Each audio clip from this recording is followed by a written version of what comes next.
Hey, it's me, Nalsar. Welcome to another video. In this one, we're going to be taking a look at the Race to Orazca Coalition event that we got going this weekend. So they've made it a PvP legacy event. It used to be standard.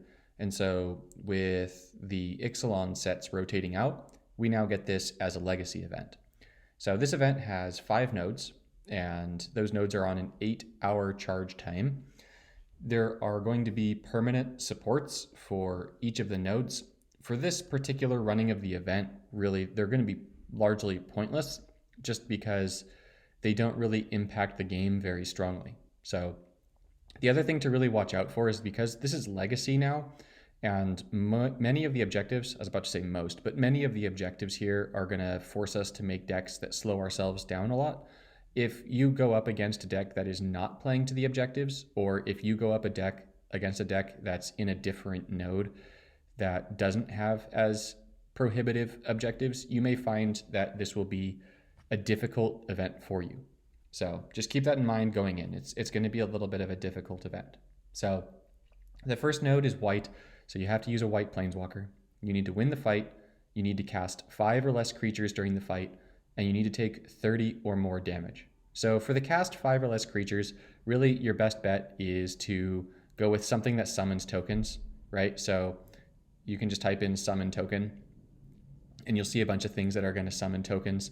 So cards like Sandworm Convergence would be really good, Thopter Spy Network, stuff like that. Or even if you have it and it's what I'm going to use is Killer Instinct. So Killer Instinct is going to fetch a creature and just put it out directly every turn. You don't have to actually cast it. So it's a summon sort of thing. So this is a way to get around that. For taking 30 or more damage during the fight, I like to personally run a support deck to do this, but there are a few pretty nifty ways of doing it. Instead of typing in damage, though, I would actually type in lose life. So when you type in lose life, you're going to bring up all the different things that will make you lose life.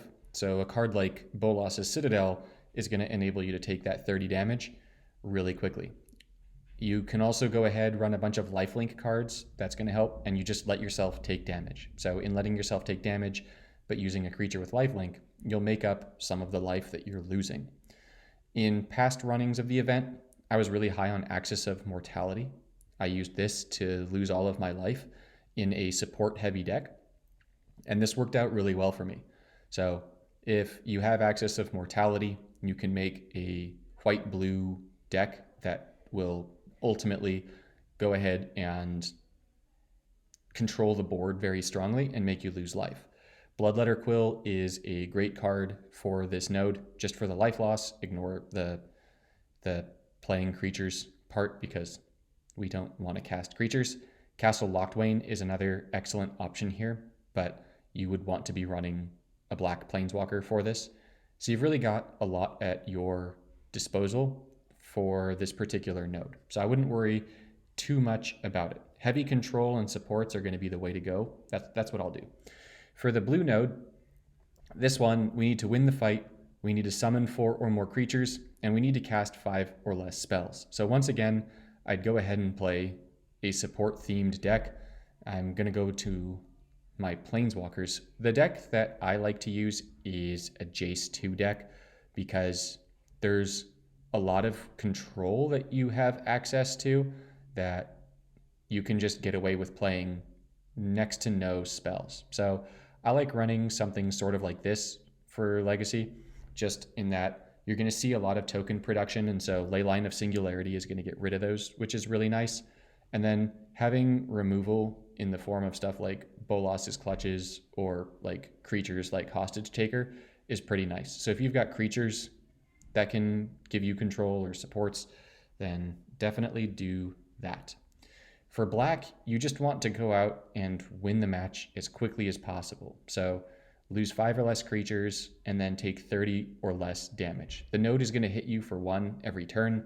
I'm going to use a version of this, but without Apex of Power, because Apex of Power is going to count as losing a creature.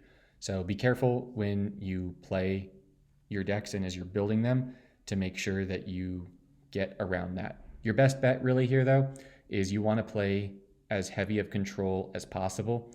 If you're a newer player, you're probably going to want to go with something like Obnixilis or Liliana. They are both, the first Liliana, they're both great for this node.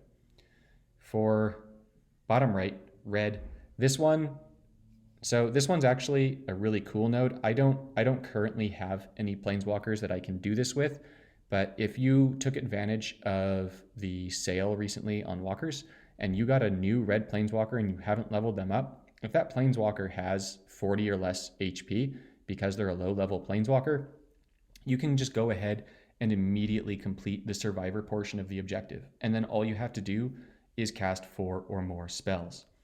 For casting 4 or more spells, yeah, that's the wrong way.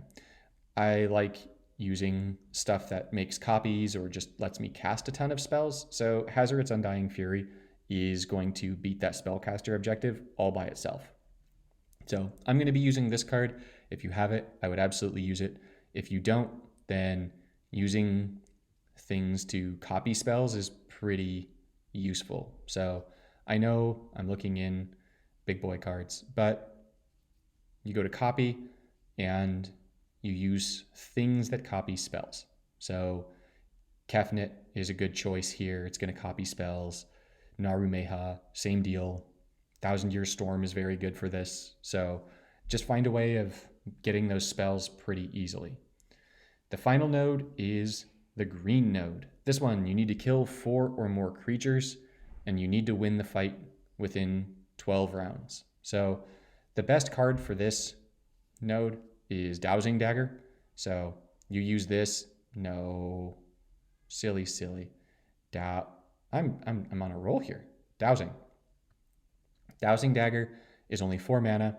It's gonna put 2 little tokens out for your opponent, and then you use stuff like Imprison in the Moon or Turn to Frog.